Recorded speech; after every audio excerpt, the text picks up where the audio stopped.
Hi hello friends, ಬೂಸ್ಟ್ ಬರ್ಫಿ ಮಾಡೋದು ಹೇಗೆ ಅನ್ನೋದನ್ನು ನೋಡೋಣ. ಒಂದು ಬೌಲ್ನಲ್ಲಿ 1 ಕಪ್ ಮೈದಾ ಹಿಟ್ಟು, 3/4 ಕಪ್ ಹಾಲಿನ ಪುಡಿ, ಡೈರಿ ವೈಟ್ನರನ್ನು ಯೂಸ್ ಮಾಡ್ತಾ ಇದ್ದೀನಿ. 3/4 ಕಪ್ ಬೂಸ್ಟ್ ಪೌಡರ್, ಸಣ್ಣದಾಗಿ ಕಟ್ ಮಾಡಿರುವ ಗೋಡಂಬಿ ಚೂರುಗಳನ್ನು ಹಾಕ್ತಾ ಇದ್ದೀನಿ. ಸ್ವಲ್ಪ ಗೋಡಂಬಿಯನ್ನು ಉಳಿಸಿಟ್ಕೊಂಡಿದ್ದೀನಿ. ಇದಕ್ಕೆ ಅರ್ಧ ಕಪ್ ತುಪ್ಪ, 1 ಕಪ್ ಸನ್ಫ್ಲವರ್ ಎಣ್ಣೆ ಬೇಕಾಗತ್ತೆ. ಸನ್ಫ್ಲವರ್ ಆಯಿಲನ್ನು ಪೂರ್ತಿಯಾಗಿ ಇದರಲ್ಲಿ ಹಾಕಿ ಗಂಟಿಲ್ದೇನೆ ಚೆನ್ನಾಗಿ ಮಿಕ್ಸ್ ಮಾಡ್ಕೊಬೇಕು. ಚೆನ್ನಾಗಿ ಮಿಕ್ಸ್ ಮಾಡಾದ್ಮೇಲೆ ಇದನ್ನು ಒಂದು ಕಡೆ ಹಾಗೆ ಇಡೋಣ. ಒಂದು ತಟ್ಟೆಯಲ್ಲಿ ಸ್ವಲ್ಪ ತುಪ್ಪವನ್ನು ಹಾಕಿ ಸವರಿಡ್ತಾ ಇದ್ದೀನಿ. ತಳ ದಪ್ಪ ಇರುವ ಒಂದು ಕಡಾಯಿನಲ್ಲಿ 1/4 ಕಪ್ ಸಕ್ಕರೆಯನ್ನು ಹಾಕ್ತಾ ಇದ್ದೀನಿ. 3/4 ಕಪ್ ನೀರನ್ನು ಹಾಕಿ ಇದನ್ನು ಪಾಕ ಮಾಡಬೇಕು.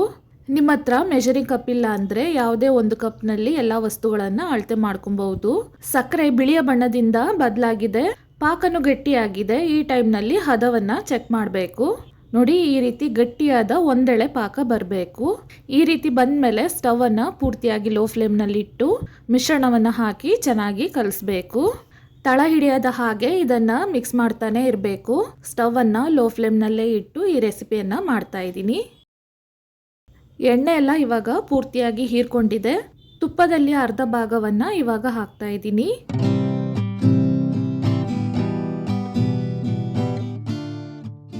ಸ್ವಲ್ಪ ಹೊತ್ತಾದ್ಮೇಲೆ ತುಪ್ಪನೂ ಹೀರ್ಕೊಂಡಿದೆ. ಇನ್ನು ಉಳಿದಿರುವ ತುಪ್ಪವನ್ನು ಇವಾಗ ಹಾಕ್ತಾ ಇದ್ದೀನಿ.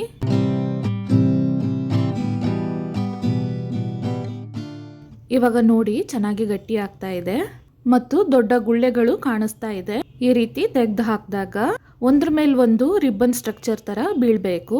ಇವಾಗ ಸ್ಟವ್ ಅನ್ನು ಆಫ್ ಮಾಡಿ ಇನ್ನೂ ಇದನ್ನ ಮಿಕ್ಸ್ ಮಾಡ್ತೀನಿ. ಮೈದಾ ಹಿಟ್ಟಿನ ಮಿಶ್ರಣವನ್ನ ಹಾಕಿದ್ಮೇಲೆ ಲೋ ಫ್ಲೇಮ್ ನಲ್ಲಿ ಇದನ್ನ 15 ನಿಮಿಷದವರೆಗೂ ಬೇಯಿಸಿದ್ದೀನಿ. ಸ್ಟವ್ ಅನ್ನ ಆಫ್ ಮಾಡಿ ಇದನ್ನ ಕಲಿಸ್ತಿದ್ದಾಗ ಇನ್ನೂ ಗಟ್ಟಿ ಆಗತ್ತೆ. ಕಡಾಯಿಯಿಂದ ಮಿಶ್ರಣ ಚೆನ್ನಾಗಿ ಬಿಟ್ಕೊಂಡ್ ಬರೋದಕ್ಕೆ ಉಳಿದಿರುವ ತುಪ್ಪವನ್ನ ಹಾಕ್ತಾ ಇದ್ದೀನಿ. ಈ ಮಿಶ್ರಣ ಅರ್ಧ ತಣ್ಣಕ್ಕಾದ್ಮೇಲೆನೆ ನಾನು ತಟ್ಟೆಯಲ್ಲಿ ಹಾಕ್ತೀನಿ.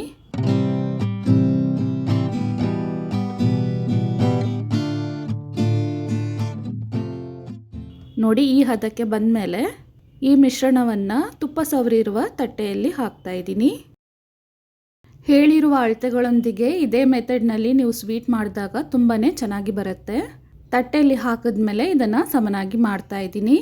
ಇದ್ರ ಮೇಲೆ ಉಳಿಸಿಟ್ಟಿದ್ದ ಗೋಡಂಬಿ ಚೂರುಗಳನ್ನು ಹಾಕ್ತಾ ಇದ್ದೀನಿ. ಮತ್ತೆ ಇದನ್ನು ಸ್ವಲ್ಪ ಸಮನಾಗಿ ಮಾಡಬೇಕು.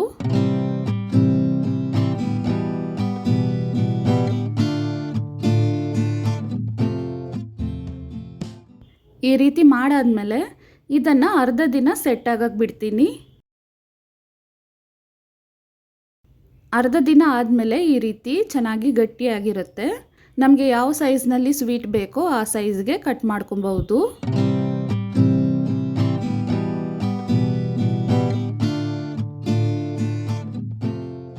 ನಾವು ಮಾಡಿರುವ ಅಳತೆಯಲ್ಲಿ 850ರಿಂದ 900 ಗ್ರಾಮ್ ಅಷ್ಟು ಬೂಸ್ಟ್ ಬರ್ಫಿ ಸಿಗುತ್ತೆ.